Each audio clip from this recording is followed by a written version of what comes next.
Alors, au Liban, on a des initiatives résilientes, positives. Et puis en France, le président Macron a eu une idée. C'est l'actualité qui a le plus retenu l'attention des journaux, la nouvelle politique.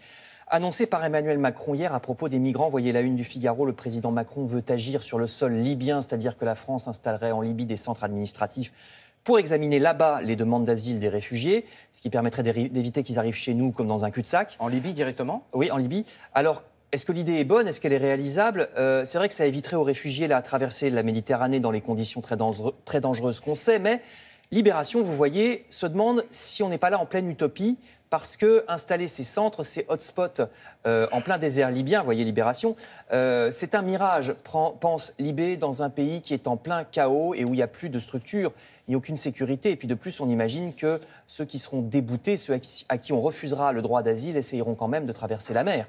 Oui. Bah oui, quand ils arrivent en Libye, ils ont affronté un long voyage, ils ne vont pas renoncer si près du but.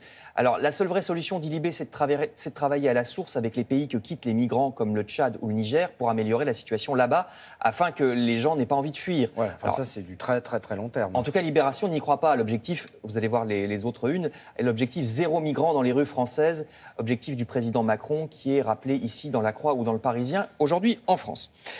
D'autant plus qu'il n'y a pas que les migrants qui sont à la rue. Je passe à cette histoire consternante. Regardez cette photo de cette vieille dame, une dame de 85 ans, qui vient de se faire expulser de son appartement. Nadine Zully. Alors c'est vrai qu'elle avait des retards de loyer.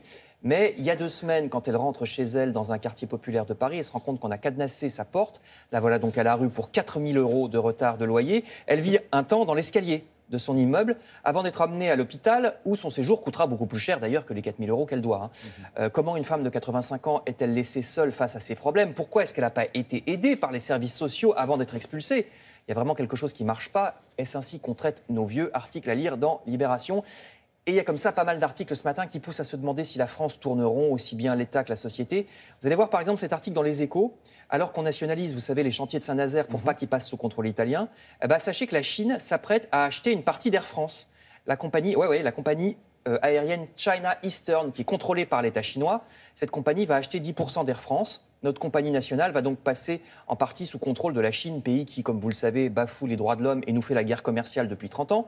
Et il n'y a pas qu'en économie que la France semble un peu déboussolée. Vous lirez dans le Canard enchaîné que dans nos prisons elles-mêmes, regardez, nous sommes incapables de contrôler ce qui se passe. Les barbus, c'est-à-dire les islamistes, mettent en échec les services de renseignement.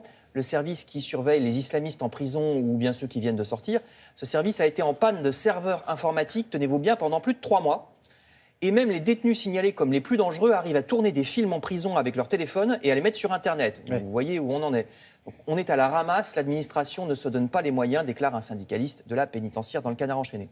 Je termine avec une histoire où là, au contraire, il semble que l'État ait décidé d'agir, en tout cas la justice. Vous voyez la une de Libération sur Patrick Balkany, dont Patrick de Levallois, façon mafieux, c'est le titre de Libération. Le parquet financier demande que Patrick Balkany passe en correctionnel, nous apprend Libération, pour corruption et blanchiment. Mais ce qui est étonnant, c'est que si la justice semble avoir décidé de sévir, les habitants de Levallois, eux, sont plutôt indulgents vis-à-vis de leur maire. Bah oui, il y a un article là-dessus. Ils sont bien arrosés, d'ailleurs, comme le montre le jardinier. Oui, mais alors c'est vrai que Levallois est une ville très propre, mais elle est aussi très très endettée. Une dame rencontrée par Libération dans la rue dit qu'il ne mérite pas la prison. Je vous rappelle qu'il a été réélu au premier tour encore lors des dernières municipales.